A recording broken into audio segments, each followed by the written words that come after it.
Assalamu alaikum. Today we are going to learn prescription writing for a patient with Streptococcus pharyngitis. First, we have a case. An 8-year-old boy presents in OPD with fever and sore throat. There is history of similar episodes on and off, particularly in winter. On examination, the patient is febrile. The throat is inflamed and congested and covered with follicular exudates. Throat swab cultures are taken and sent to lab. The results show beta hemolytic streptococci. Now, to write any prescription, we have to follow a number of steps. First, we have to diagnose. Then, we have to define the therapeutic objectives. After that, we think of a list of suitable drug groups. From those drug groups, we choose the most appropriate group for our patient. And from that group, we choose the best drug.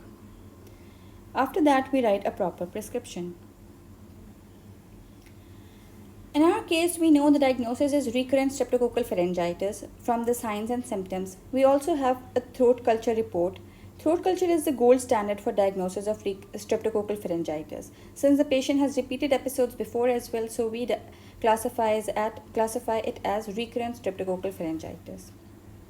Now we define our therapeutic objectives. In this case, we need to prevent suppurative and non-suppurative complications of streptococcal pharyngitis. They include cervical lymphadenitis, retropharyngeal abscess, otitis media, sinusitis, rheumatic fever, and post-streptococcal glomerulonephritis.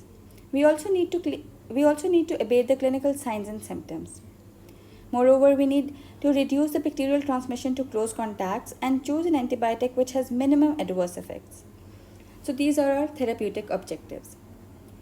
Now we choose a suitable antibiotic. Before choosing a suitable antibiotic, we must consider a few things. We must think about its clinical efficacy. We must ask the patient of any drug allergies. We must keep in mind the cost considerations. Also, we need to consider the dosage frequency and medium of drug. This is very important for compliance. Then we choose the spectrum of activity, whether we need a broad spectrum drug or a narrow spectrum drug. In this case, we need a narrow spectrum antibiotic. This is because we already know the causative agent. We only need a drug that targets this organism and none else. So we will choose a narrow spectrum antibiotic. Finally, we consider the potential side effects. Now the suitable drug groups in our case are penicillin, cephalosporin, and macrolide. We choose penicillin. Penicillin is a drug of choice because it has proven efficacy and safety, narrow spectrum of activity, and low cost. In case of penicillin allergy, we use macrolides as the first alternative. They are not routinely used due to higher side effects, greater cost, and unproven effectiveness in preventing rheumatic fever. One of our therapeutic objectives was to prevent complications of Streptococcus pharyngitis. Rheumatic fever is one such complication. Penicillin is proven to prevent it, however, macrolides are not. Cephalosporins are broad spectrum and expensive and reserved for patients who relapse. Out of penicillin, we choose amoxicillin as the drug of choice and combine it with clavulanate. This combination is resistant to degradation of drug by beta-lactamase that is produced by other bacteria present in throat. Clavulanate inhibits beta-lactamase that causes degradation of amoxicillin. This is not produced by group B beta hemolytic streptococci but produced by other bacteria that may be present in throat. By combining these two drugs, we ensure that amoxicillin is not broken down and is effective against our target bacteria. This is the ideal combination for recurrent streptococcal pharyngitis.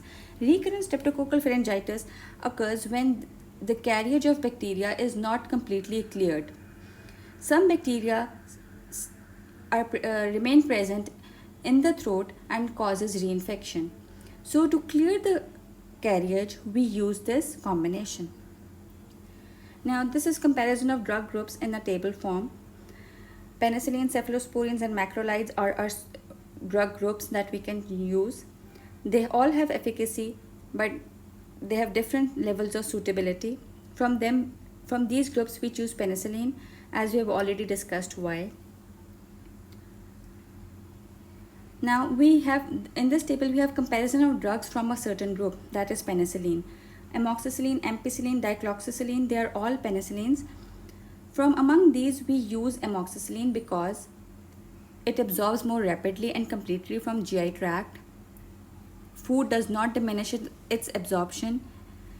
There are lesser side effects as compared to other. Finally, we write a prescription. This is how a prescription is written. On the right hand corner, we write the doctor's name, qualification details, clinic address, and contact number.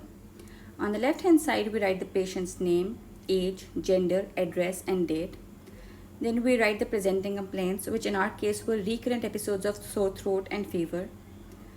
We write our examination findings, which in our case was fever, congested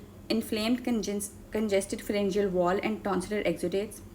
Finally, we write our diagnosis, that is recurrent streptococcal pharyngitis, and then we write our treatment.